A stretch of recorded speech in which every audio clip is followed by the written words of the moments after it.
town of 14 people. This building on the right-hand side is the lodge owns that. That's our employee housing. We've got about 7 people that live in there. It's split into 3 different apartments. We all have our own room. It's the best employee housing I've ever had. On the left side, the lodge does not own this. This is Dry Cabins owned by a couple that lives in town, Eric and Makyla Burrows. They rent those out in the summer. People that have to get off the river through hikers will come through and rent those out. Dry cabins are really common this far north. It just means no plumbing and no water. What's Eric's wife's name? What is it? Eric's wife's name? Heather. Heather, no. Yep. This building right here is the weather observation station. There is someone in there reporting the weather 24 hours a day. So if something happens to you at 2 in the morning, it's not a bad place to knock on their door. One of the 6 ladies in town rotates shifts. They're always in there. They're our eye in the sky. This building is the old ranger station. The Park Service is redoing it right now. It looks really nice. We don't know what they're gonna make it into, but it's looking like a cool little log home. All of these buildings back there are government owned. There's some government housing that people do live in. So if you're out and about walking, please be respectful of everybody. You go off this main road, you're either gonna dead end or come right back on this main road. It's pretty impossible to get lost here in Bettles. Bettles is a town of 14 people. This house up here is where Eric and Makyla Burrows live. They have 4 daughters, so they have 6 of the 14 people living in that house. Their daughters age range from 5 to 14. They're all super sweet.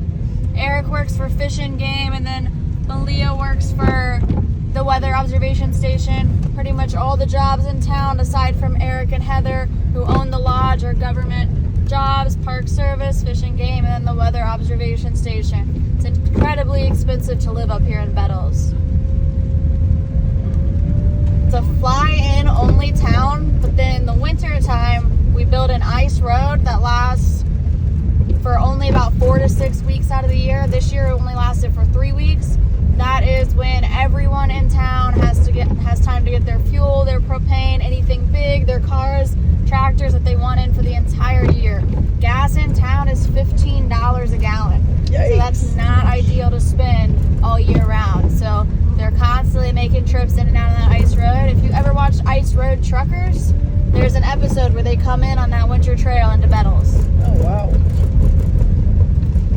It's about 38 miles to the Dalton Highway, and then from the Dalton Highway, like 250 miles to Fairbanks.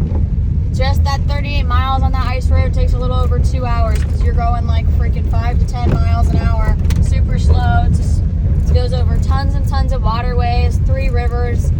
All winter they go out and they're paving it, and they go over those rivers. They'll drill a hole down in the river so that that water will come up and refreeze over and make sure those rivers are entirely safe to be traveling over.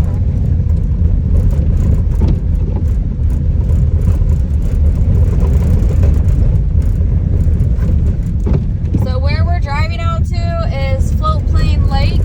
It's where you'll take off from tomorrow. You guys are taking off in a float plane. So we have muck boots for everybody. I'll get those for you guys after or before lunch. We have all the shapes and sizes you could possibly think of. That way when you land in the national parks tomorrow, you don't have a dock. There's nothing out there. So you land in the water, you're gonna need muck boots. Pretty much the only shoes you'll need tomorrow. It'll be pretty wet and squishy out there.